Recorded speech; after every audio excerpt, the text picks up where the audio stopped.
Thank you for joining the fun here at All for Animals. We're a growing podcast, so be sure to find us on social media.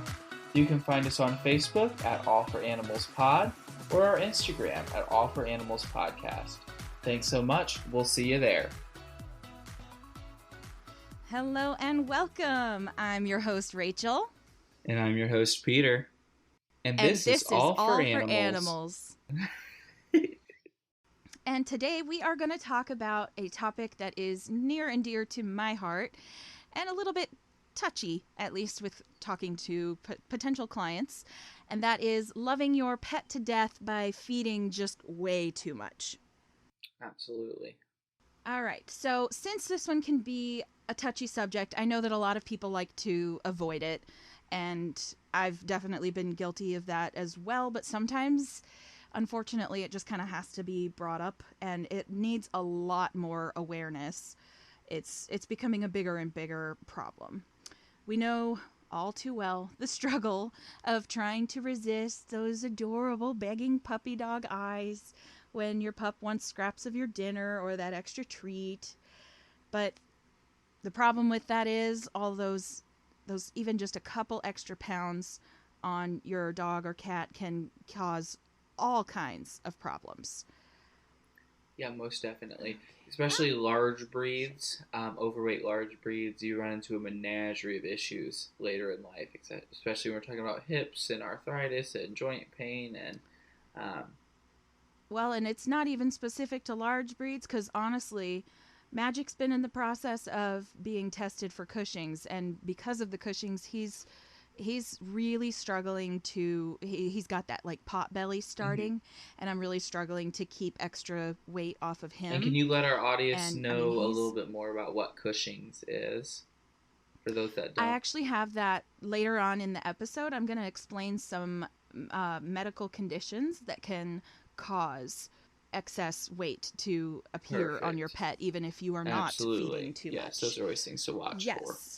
Yes. So I know really, really, really well how hard this can be, especially because I'm a chunky woman myself. So there's no shaming going on in this episode because I know damn well how difficult it can be to resist that extra snack.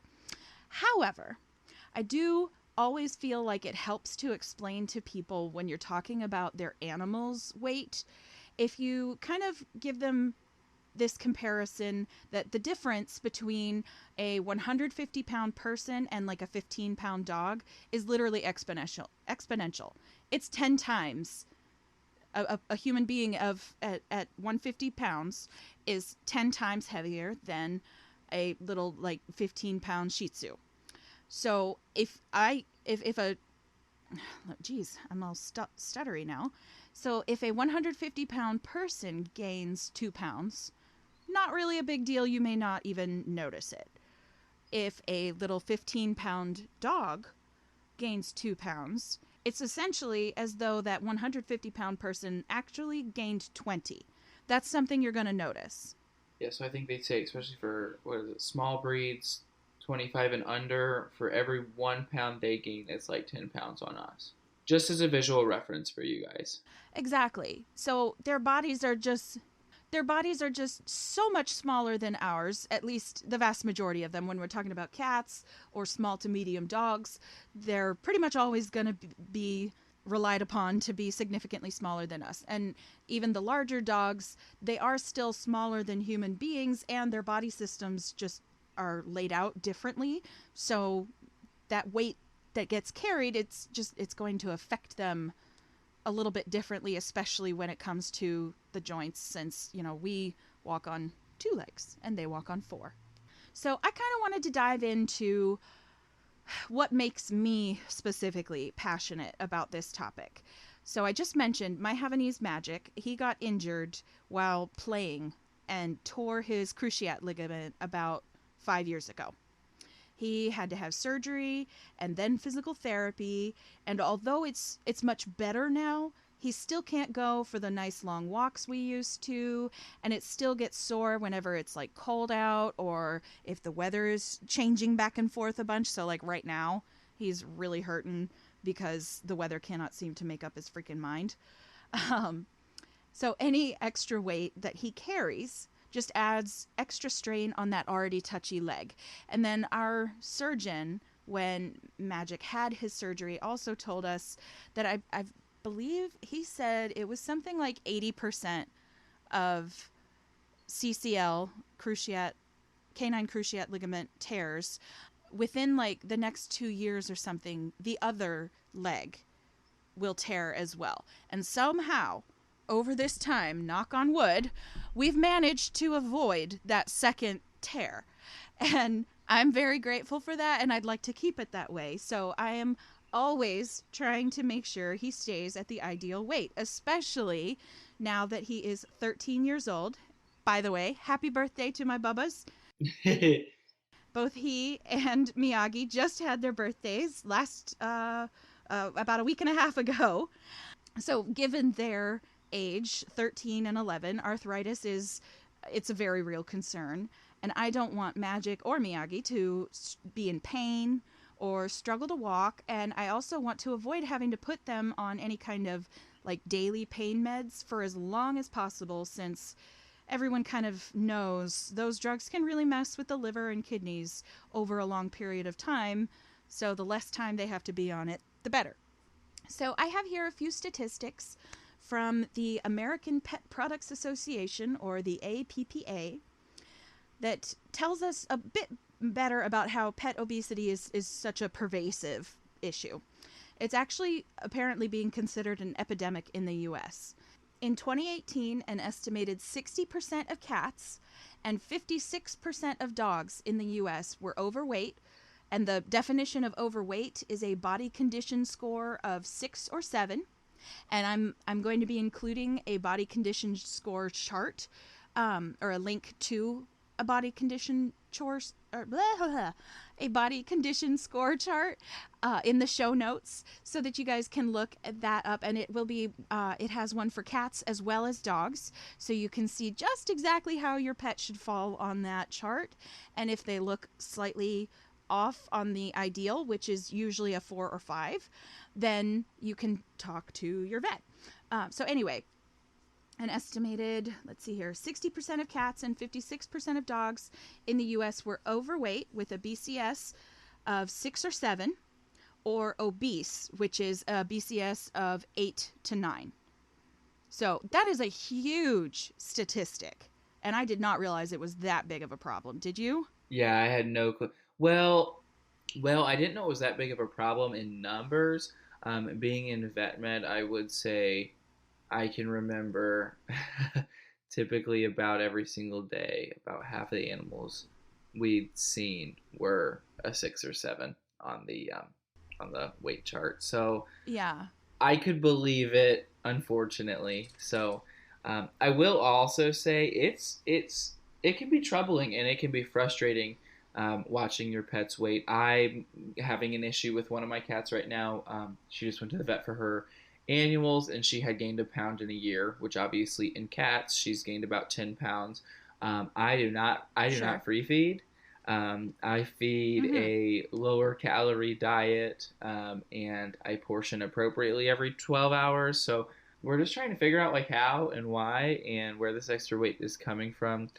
So, it can be frustrating, but the biggest thing is, you want to listen to your vet when we're talking about weight issues, because much like humans, once that extra weight's on there, it's really, really hard to get off. So we kind of want to stop the weight gain in its tracks before it gets out of control. Absolutely. So, and that's another reason you're kind of touching on something that is about the other reason that I'm passionate about this issue, and that's that your animals are 1000% dependent upon you to make the best choices for them. So things like free feeding and not paying attention to like the exact amount of food that your pets are eating, not having them go in for their annual checkups and be weighed so that you have some kind of idea if their weight is fluctuating and why. Those kinds of things, those are the things that you have control over, but your pet doesn't. They can't walk themselves to the vet, and they can't decide for themselves to make healthy choices like you or I.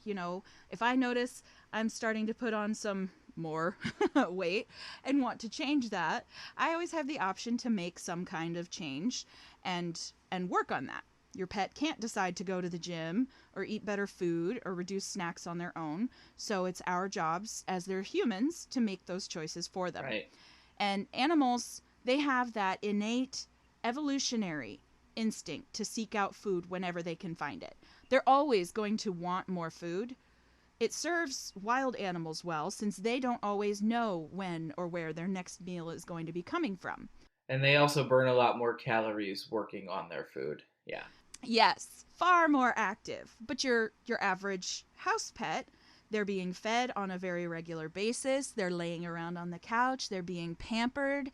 That instinct, it's essentially like a vestigial organ. It's not useful for them. It only tends to cause more problems. So I'm kind of hoping that by understanding that biological response, people can kind of reframe their thinking, because your pets are always going to act like they need more food, but that most definitely does not actually mean that they really need it, or that they're going to go hungry if you don't give them that extra snack. Right. So I know I hear a lot of times if you mention something about, this extra weight is going to put a lot of strain on these joints, you might want to rein it in on table scraps and treats and try actually measuring food instead of free feeding. And people tend to feel guilty. They feel sad. They don't want to say no when their dog is giving them those puppy dog eyes, and they think that their dog is coming to them because they're actively hungry.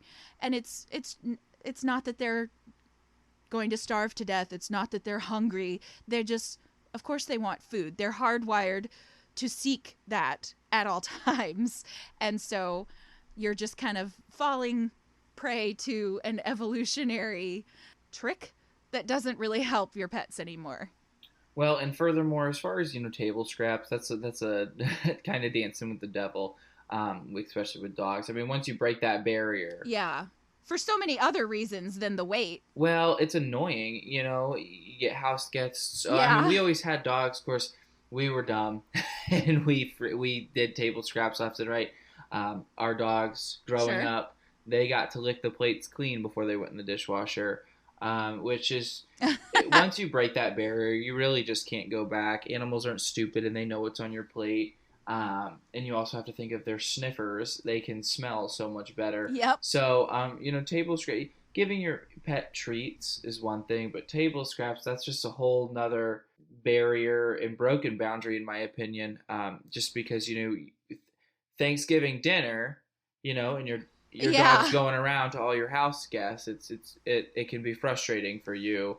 And they just know it is what they've been conditioned to do in order to receive that good food. Yeah, they will do what you allow them to. And even without considering the irritating behavioral issues that can come from that kind of issue, today's dogs have more and more allergies every day. I'm sure you've noticed it as well with your groom clients.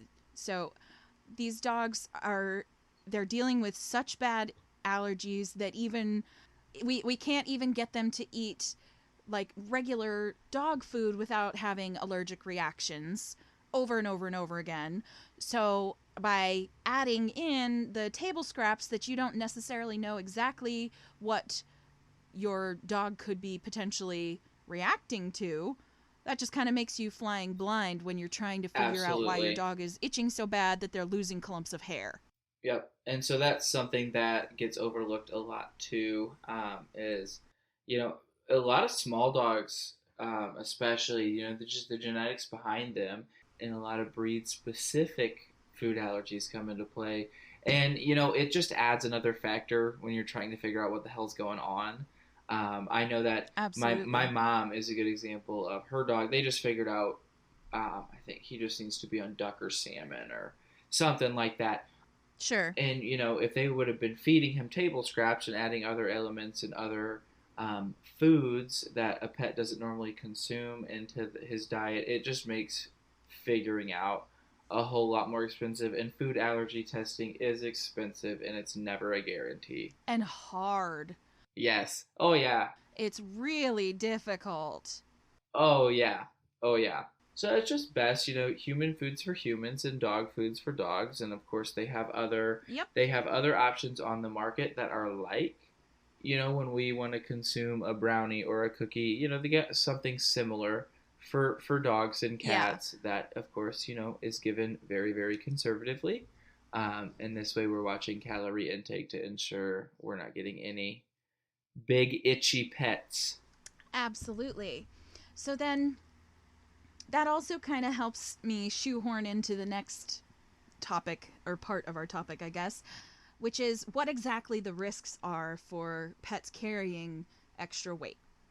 So, according to the American Veterinary Medicine Association, or AVMA, quote, keeping your pet at a healthy weight lowers his or her risk of diabetes, high blood pressure, respiratory disease, kidney disease, and even some forms of cancer. It can also reduce the risks of injury to bones, joints, and muscles that are associated with extra weight. Being overweight has even, oh, I'm sorry, unquote. Being overweight has even been shown to reduce your pet's life, specifically, this one goes for dogs, up to 2.5 years. And that, when I read that, I was like, oh, damn, I didn't realize that they had pinpointed it that well. So, obviously, the next issue to address is going to be how you actually identify whether or not your pet is overweight. And the very best advice that I can ever give here is obviously going to be to talk to your vet.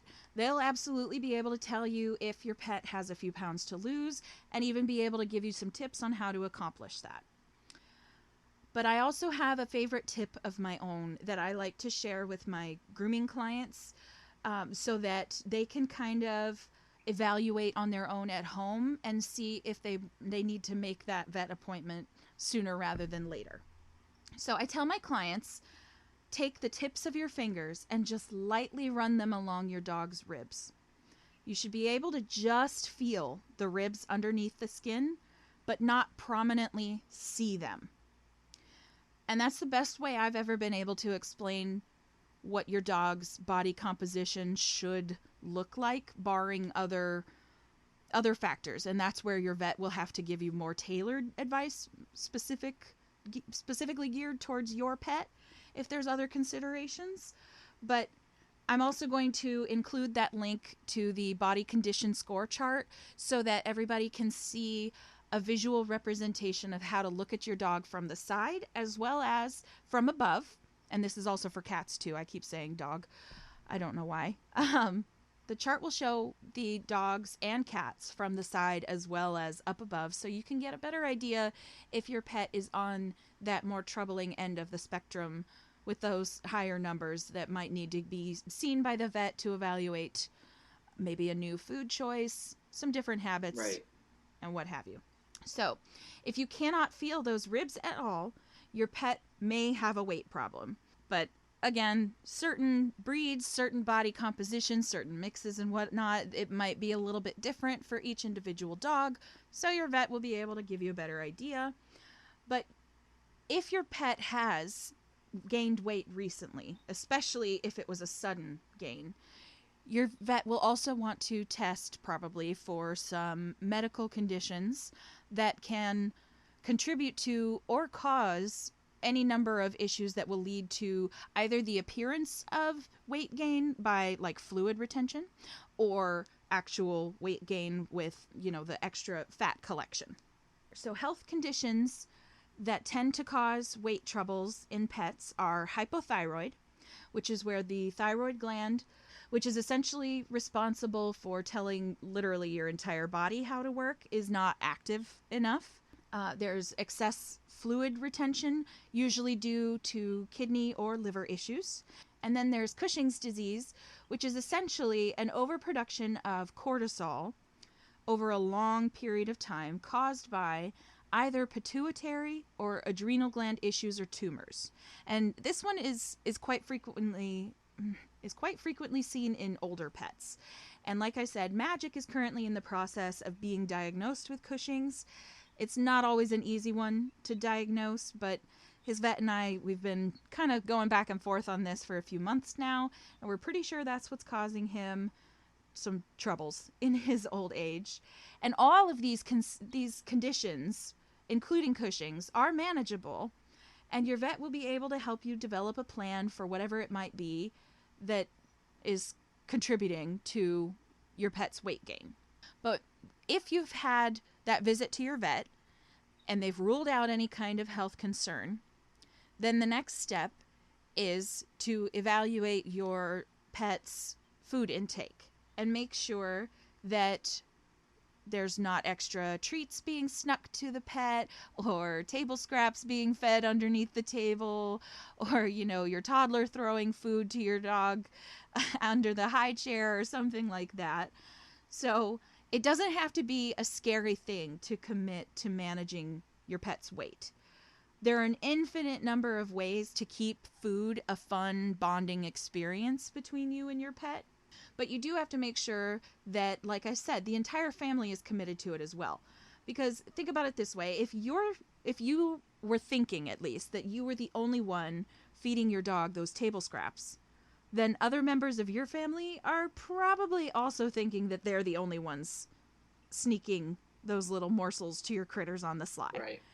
All the people involved in caring for your pets should be aware of the game plan for the best chances at success.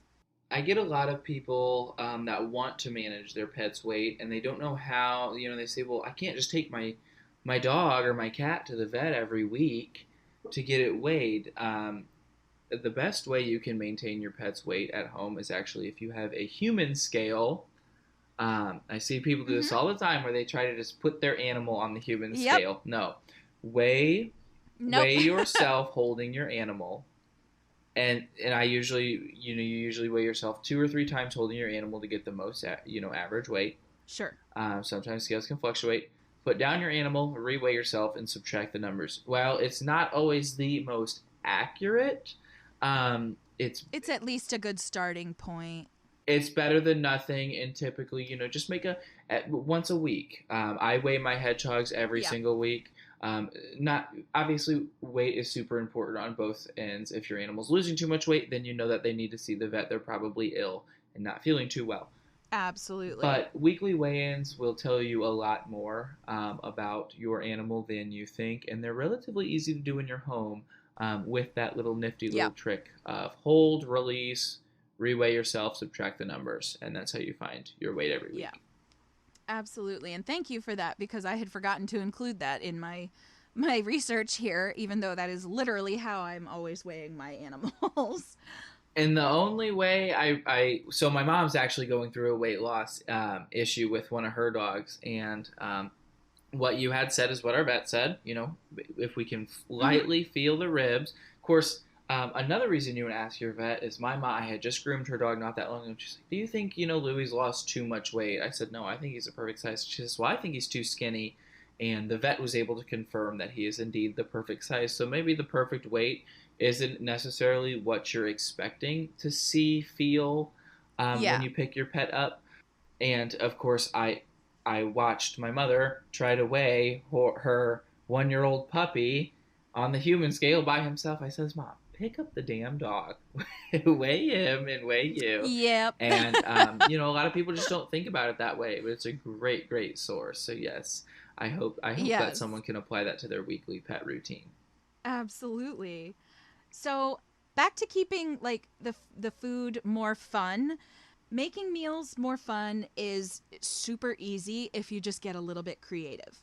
So there's a million different kinds of puzzle feeders out there, like foraging toys, those the little Kong-shaped ball things that they bat around, and there's a hole in it, and it just dispenses a couple pieces of kibble. Have you heard of a snuffle mat, Rachel? Yes, that was my next one. The snuffle mats, the best. puzzle toys, everything. These toys, they're wonderful tools for a plethora of reasons. But for right this second, I'm going to focus on their fantastic enrichment, So enrichment is when you're giving your dog that mental stimulation. You're letting them solve puzzles. They are putting themselves to work, and they're getting that confidence, and they are working for something. So it's kind of taking up some of that mental energy that can lead to the anxiety and other neuroses. So it's really good for that. And then on top of that, it's prolonging your pet's dinner time, making them feel like they're getting more food. So it's not quite so much of a sad, restrictive thing as much as here's a new game. So it makes it a more positive thing. And also helping you to bond more with your pet, adding in that time, training them how to use the toy or snuffle mat or whatever. And also you just get to enjoy them being adorable and excited about their food in a new way. And increasing their activity level, which anytime you are trying to lose some weight, increasing activity is also helpful. So have you ever used any kind of like foraging toys or puzzle toys or anything for your kitty cats? I have. So cat activity, I believe I'm saying that, captivity or something like that. Yes. I have a few of those toys. They actually range in difficulty. My exotic Persians are not the smartest, so I give them the lesser toys. And then Cisco does a really good job. There's one really difficult toy that only Cisco's figured out, and he has to take this rope and pull it, and it'll expose a few pieces of kibble for him. And he's the only, even Esmeralda hasn't figured that one out yet. And I don't use actual treats. For me, treats seem more like a dog thing. Cat treats don't make sense to me. They're food motivated enough by their kibble. I'll just kind of put a few bits of kibble in there and then make their breakfast just slightly lighter to even out. Sure. And then, when we had dogs growing up, all of our dogs were very food motivated. Some of them were probably pica dogs. So we had snuffle mats galore, and they were just wonderful. And it's almost like the amount of calories they burn trying to get the treat really, really does even out when they're playing. So yeah, a lot of those, and I will say, especially cat people wanting the stimulation toys for your cats, be patient with your cat because it takes a while for them to figure it out. Oh, sure. Typically, you want to start with the easier toys, and then as you can watch them and see how they interact and assess their interest and skill level, but you don't want to go buying 50, 60 of these, crazy cat teaser toys, and they maybe share interest. Overwhelming them. Yeah, overwhelming them, and they maybe show interest in about 4 or 5. So yeah. So one of my favorite tips, besides like the snuffle mats and foraging type toys, is a lot of my grooming clients they tell me they're just not willing to give up feeding their dog some kind of table scraps during dinner. Mm-hmm. So I tell them, okay, we can still work around that. My favorite tip is get some of the little like baby carrots, slice them in half and put some on a plate while you're eating. That dish of carrots, or you could also use like green beans, chopped hard-boiled eggs, or other pet-safe food that your critter likes, like some plain boiled chicken, some plain oatmeal, something like that, whatever. That will be their table food for the evening. They still get a treat, and you're ensuring that that is a lower treat in calories and fat. So it's not as much of a heavy, rich treat as whatever it is that you'd be eating. And I have a couple of clients that they've seen some really good results doing that, where I have one especially, she's a dachshund and her name is Teeny. And she's the most loving and sweet little girl. And I say she's little now, but she was not when I first met her. Her belly dragged to the ground and she was having really bad back spasms. And so she was like in and out of the vet all the time. And her parents started getting real serious about lowering her weight. And they would just keep those baby carrots and sliced green beans. Those were Teeny's favorites. Just sitting on a little plate at the table anytime they were eating, and just feed her those and not whatever it is that they were eating. And she's lost at least 5+ pounds. Oh, wow. And for such a small breed, that's a really big difference. No kidding. Wow. Yeah. Wow. Above all, I'm just going to parrot myself one more time and say, talk to your vet. Talk to the pet professionals in your life that they know what they're talking about. and especially your vet, so that you're getting that advice that is tailored to your pet, and you're also making sure to rule out any kind of pre-existing health condition that could possibly even explain your pet's weight gain. Right. When talking to clients, many pet owners who are not animal professionals are, like you said earlier, Peter, they're unaware that their pet is overweight. Right. Especially if their pet is only a 6 or a 7 on the BCS chart. If you have a genuine concern, or the client is like mentioning something about their pet struggling with joint pain or asthma or other health issues, it may be necessary at that point to bring up the subject of their weight. And I really hate having to have this talk, especially because people tend to take it extraordinarily personally.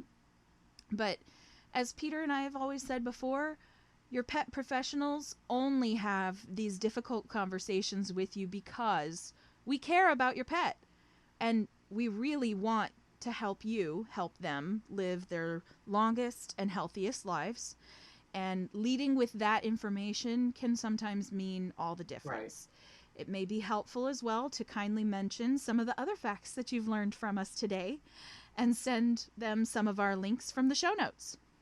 Bottom line is, sometimes people won't react the best, no matter how delicately you try to bring it up. But when we advocate for animals, we are always doing the right thing. Well, and I think that's important to mention, that it's not about scolding you for having an overweight pet. You know, so my cats could be thinner. No. We just want to make sure that you're aware, so that, later in life, the weight doesn't become more of an issue for your pet. And just so you're aware, if you do want to start taking steps with your veterinarian on at least stopping the weight gain, if not working on getting your pet down the scale a little bit. Absolutely. So I hope that everybody's learned some really, really helpful information today.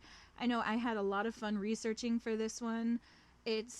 Like I said, it's a topic that's really important to me. I work really hard to keep Magic, especially, on the lower side on that weight scale because of Cushing's, it causes that extra fat deposit. It replaces muscle with fat over time. And so he's lost some of the beautiful definition in his hind legs, the muscles and everything. And instead he's got that, I always call it a shelf butt, where his butt kind of continues past where his tail starts. And it didn't used to do that when he was a little one. It only really started in the last maybe 2 years or so. And it happens so slowly. And Cushing's is one of those that's really insidious. And we've already done multiple tests for it.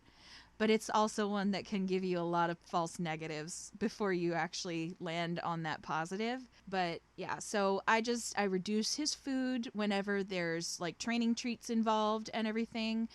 And that's the other thing, is you just always want to balance it out and make sure that they're not getting more than they need. Right. Well, and for cat people, multi-cat homes, obviously we want to make sure, free feeding, that, one cat's not hogging or withholding calories from another animal. Absolutely. Typically, unless one of my girls is bred, nobody gets free fed, and everyone is kennel trained. They eat in their kennels every morning and evening. This way, I know how many calories everyone's consuming and that no one's food is getting stolen. Additionally, if one of my animals doesn't eat, I could keep an eye on that and see how many meals they've chosen not to eat. Another problem with it just gives you something else to notice if something starts to be off. In a multi-cat home, if you notice something obscure in your litter box, we don't always know which cat it's from. Sure. And so knowing and keeping an eye on who's eating what in their kennels helps me to know if someone has a blockage. If, let's say, I find some sort of plastic wrapper in one of their stools, and then, coincidentally Cisco's not eating, the next few days, we can assume that probably came from Cisco and that there's a block and he needs to go see his doctor. Yeah. So for a multitude of reasons, keeping an eye on your cat's calorie intake is very, very important. Absolutely. So if anybody has any questions for us, any experiences with having these uncomfortable conversations with your clients, or even family members about their pets or what have you, or even some scary stories when somebody took it way too personally and got real mad, please send us those stories at allforanimalspodcast@gmail.com. We'd love to include them in our next Listener Stories episode. Absolutely. We also now have a website. It's a little bit under construction still, but you can kind of get a feel for what we're putting out there. It is allforanimalspodcast.com. So go check it out. We would love to get your feedback on that as well. And nevertheless, thank you so much, everyone, for tuning in. It's a ride, and we're still relatively new, and we are glad that you guys have hopped aboard this ride with us, and we'll see how far we go. Absolutely. So thank you for listening, and we'll see you next week. Yep. Till next time, pet people.